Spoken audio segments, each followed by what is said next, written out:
A 1-year-old is among 3 people killed following clashes between Indonesian security forces and West Papuans in a remote central highlands village. Indonesia's military says the violence occurred after a shootout with rebels in the village of Olen. Activists who have supplied pictures to SBS World News say the victims were civilians.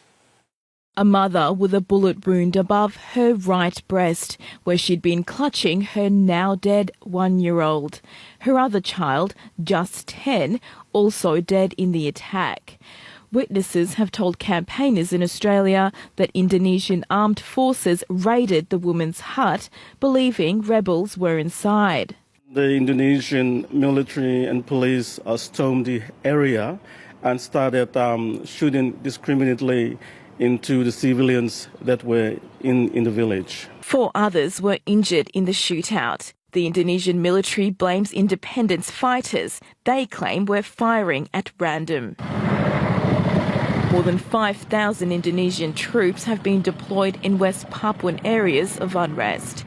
This display of paramilitary force in the town of Sorong designed to shut down a nearby protest. Campaigners say half a dozen peaceful protesters were arrested in this latest crackdown. There is no more room for peaceful demonstrations, rally and assemblies. So our people are basically living in a cage.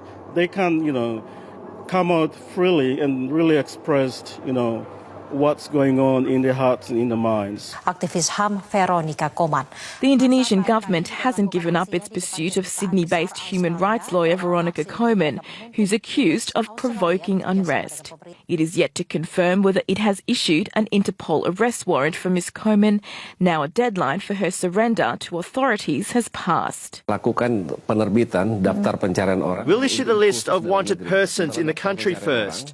After that, East Java Police will be working together with our international partners to contact Interpol and various ministries to get to the person who is overseas. Human rights groups are urging the Indonesian President Joko Widodo to drop the charges against Ms Koman while condemning the crackdown. We are disturbed by ongoing acts of persecution by security forces, including racism and discrimination against Papuans. Vanuatu and the Solomon Islands have urged Indonesia to allow the United Nations Human Rights Chief access to West Papua.